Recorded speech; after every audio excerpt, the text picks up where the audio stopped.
Tere, mina olen Ott ja see on minu 2017 Abarth 124 Spider.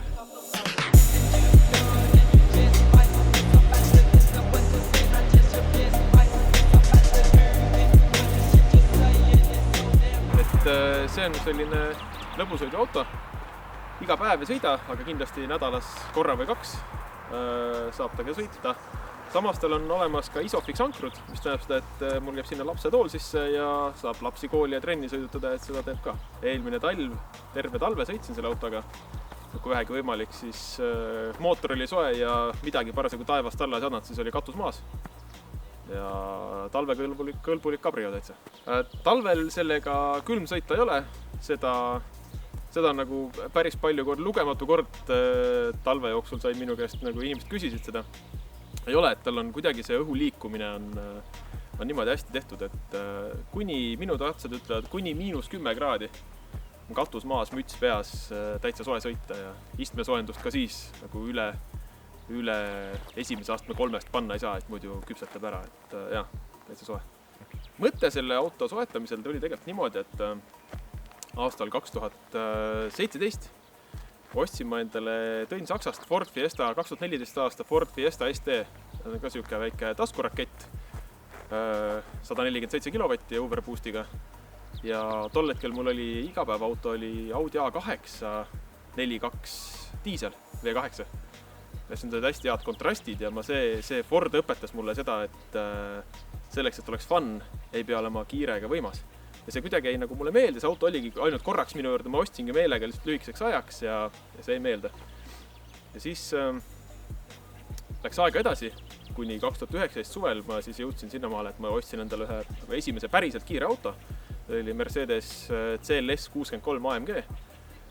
Sinna sai keeratud chip peale ja tulemuseks oli siis umbes 500 kilovatti ja 1000 newtonmeetrit. Et see masin liikus päris reipalt ja oli lõbus.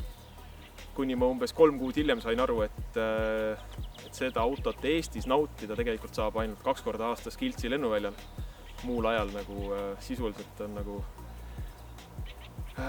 väga lihtne nagu ilma jääda asjadest.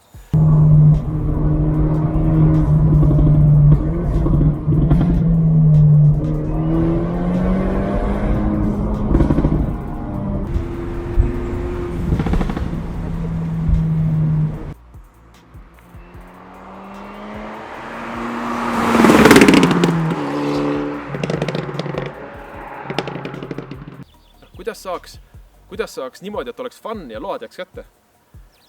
Ja uurisin ja otsustasin, et see Mersu oli 4-veoline ja siis ostsin endale tagaveolise BMW M235i, manuaalkast, 6 rida, 1 turbo, 240 kilovatti. Ehk see BMW oli siis Mersust pool tonni kergem ja poole vähem jõudu ja oli küll lõbus, teistmoodi lõbus, aga umbes sama lõbus. Ja sõitsin sellega ringi mõnda aega. Talvel oli sellega päris äge sõita. See auto ainult külges tahtiski minna kogu aeg. Aga kui talle lõpuks siin eelmine kevad sisuliselt siis suverehvid korralikud alla said, siis ma sain aru, et selle auto võimekus on nagu palju kaugemal, kui minu julgus ja talent on.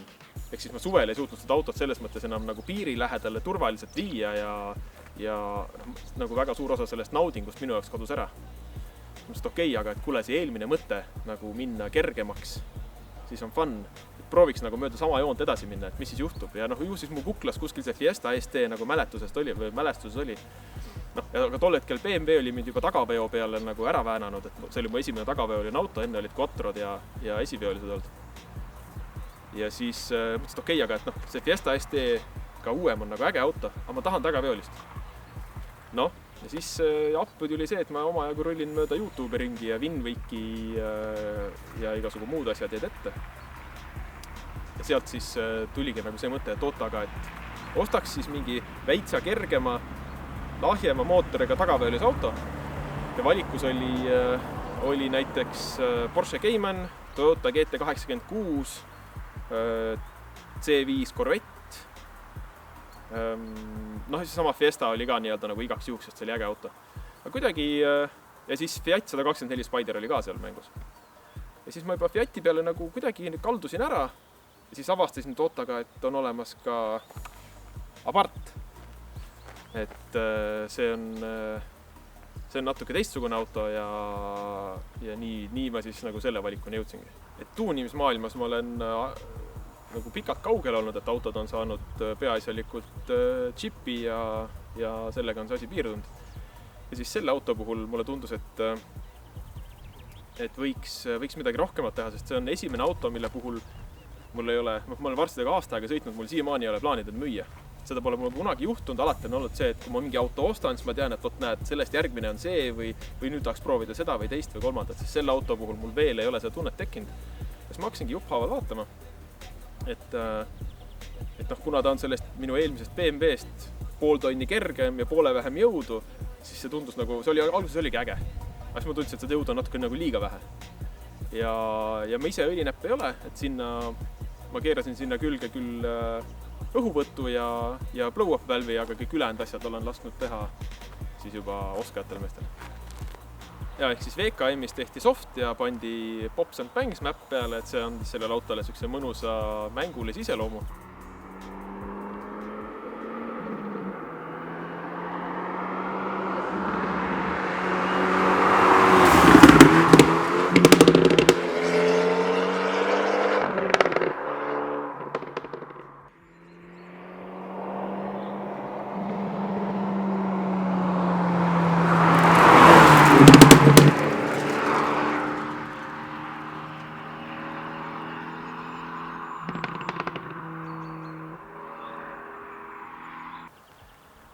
Ja siis lasin alla panna.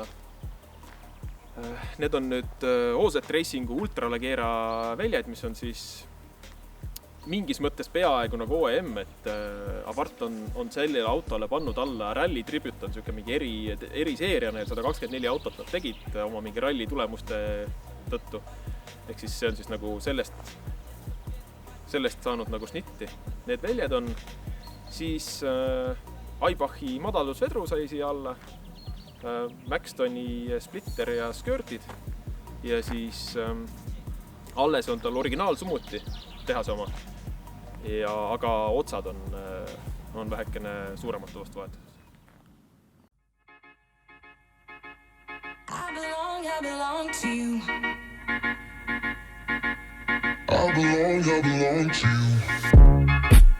Do just what you want. You're the one I trust. And I'll be around when I need some loving, baby. No one else. Yeah. Let you down.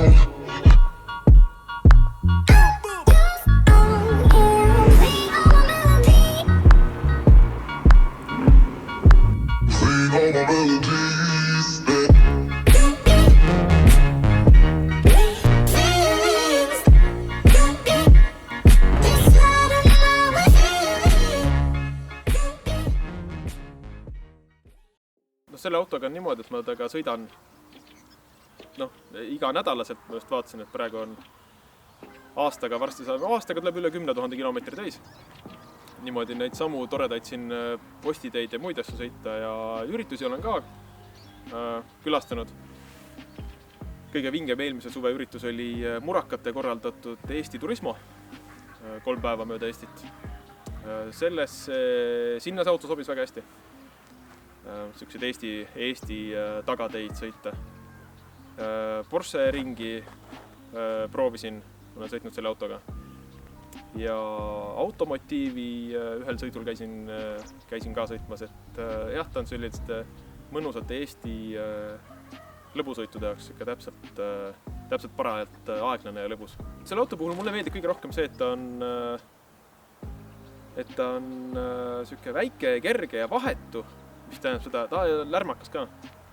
Et lükkad katuse maha ja siis sõidad, kiirendad niimoodi 20, 30, 40, 60 ja juba on selline tunne, et nagu juba sõidad kiiresti. Ajaga sõites on juba selline kihutamise tunne.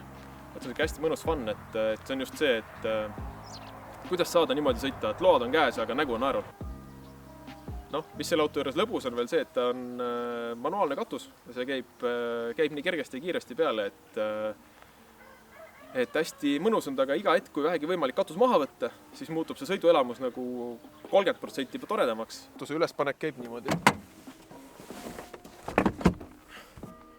Ja siis, kui on hea ilm, siis käib katus niimoodi maha ja kogu lõbu. Üks asi, mis mulle selle auto puhul meeldib, on see, et tal on küljes tehasest kohe Rekord Monza nimeline sportväljalase. Et sükest sellel autole iseloomulikku häält, sest seal tegelikult segatakse kokku väljalaskes summutamata ja summutatud need väljalase. Ja on selline huvitav ämblik on seal põhjal. Need otsad siin on nüüd juurde pandud, sest originaalotsad olid sellised väga tagasihoidlikud ja mulle meeldisid need rohkem. Ja miks see nagu, see on Abarth, on ju, et selle Abarthi ajalugu on iseenesest pikk ja huvitav, et kes seda tahab vaadata, siis visake YouTube'i Donut ja Abarth, et sealt tuleb selline tore lühikokkuvõte, et see Carlo Abarth, kes selle ettevõtte asutas, oli nagu hull vend. Et ehitas ise noorest peast mingi võidusõidu mootorratta ja siis võitis sellega võistluses. Ta on vist 5-kordne Euroopa meister mingis mootorratta võistluses ja tüübil on üle 10 maailmarekordi mingites kiirus- ja kestvussõitudes. Aga õnnetuste tagajärjel lõpuks ta jõudis siis oma ringiga auto ehitamisteni ja miks see oluline on see, et selle firma esimene nagu päris toode oligi sportsummutust Fiatidele. Ja hakati need tegema 49. aastal, eks see on oluline sellepärast, et kui BMW M või hiljem siis AMG asutati, siis Abarth oli juba 20 aastat Fiatidele summutaid tootnud, et nad midagi teavad ja sellepärast see huvitav heli siin on. Eestis on see auto minu teada ainulaadne, Maanteeameti andmetel ka. Aga maailmas on neid nii Abarthe kui Fiat'e kokku siis toodetud üle 40 000, et ta ei ole nagu kuskilt otsast selles mõttes rariteet. Mingil põhjusel ma siiamaani ei saa aru, olles aasta aega selle autoga nagu väga rahulolevalt ja rõõmsalt ringis, et ma ei tea, miks keegi neid Eestisse varem toonud ei ole, aga nii on. Selline tore moment oli see, et viisin ta Tartusse Autospiritisse, mis on siis Fiati ja Mazda esinduseks. See auto on Fiati ja Mazda segu, et sinna ta ju täpselt sobib.